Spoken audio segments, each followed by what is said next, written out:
اولاد کے کیا حقوق ہیں والدین پر، اس میں بھی حضرت عمر رضی اللہ تعالی عنہ کا ایک معروف واقعہ ہے کہ ایک باپ ان کے پاس آیا اور اس نے آ کر اپنے بیٹے کی نافرمانی کی شکایت کی۔ حضرت عمر رضی اللہ تعالی عنہ نے اس بیٹے کو بلایا اور اس سے پوچھا کہ تم اپنے باپ کے نافرمان کیوں ہو، تم اس کے حقوق کیوں نہیں ادا کرتے؟ تو وہ بیٹا کہنے لگا کہ امیر المومنین سارے حقوق ان کے ہی میرے اوپر ہیں یا میرا بھی کوئی حق ہے ان پر؟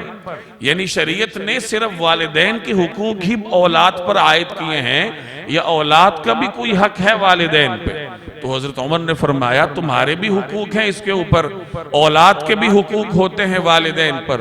تو وہ کہنے لگا امیر المومنین ذرا بتلائیے وہ کیا حقوق ہیں، میرے اس پر کون سے حقوق ہیں؟ تو حضرت عمر نے فرمایا کہ تمہارا پہلا حق یہ ہے کہ یہ شادی کسی اچھی خاتون سے کرے جس سے تمہاری ولادت ہو، یعنی تمہاری ماں ایک خاندانی عورت ہو جس کا انتخاب تمہارا باپ کرے۔ دوسرا حق تمہارا یہ ہے کہ یہ تمہارا اچھا نام رکھے جس کے اچھا مفہوم نکلتا ہو، اور اگلا حق تمہارا یہ ہے کہ یہ تمہیں قرآن کریم کی تعلیم دے، تمہیں خدا اور رسول کی پہچان کروائے۔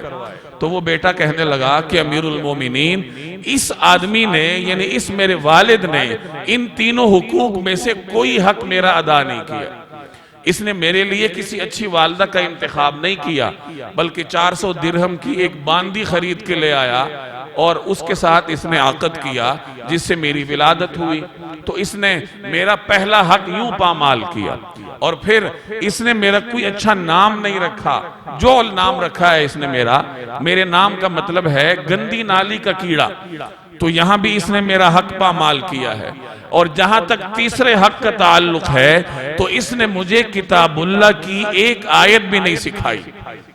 حضرت عمر رضی اللہ تعالی عنہ نے غصے میں آ کر اس والد سے فرمایا کہ تم نے اپنے بیٹے پر جو ظلم کیا ہے پہلے وہ بھگتو، اس کے بعد میرے پاس شکایت لے کر آؤ۔ مقدمہ ناقابل سماعت قرار دیا کہ جب والدین نے اولاد کی تربیت ہی نہیں کی، انہیں خدا رسول کی پہچان ہی نہیں کروائی، تو وہ کس طرح یہ امید کر سکتے ہیں کہ یہ اولاد ہمارے بڑھاپے کا لاٹھی بنے گی، بڑھاپے کا سہارا بنے گی، ہماری خدمت کرے گی؟ پہلے آپ کو سکھانا پڑے گا اور اس کے بعد پھر آپ امید کر سکتے ہیں کہ ہاں اب اولاد میری خدمت بھی کرے گی اور اطاعت بھی کرے گی۔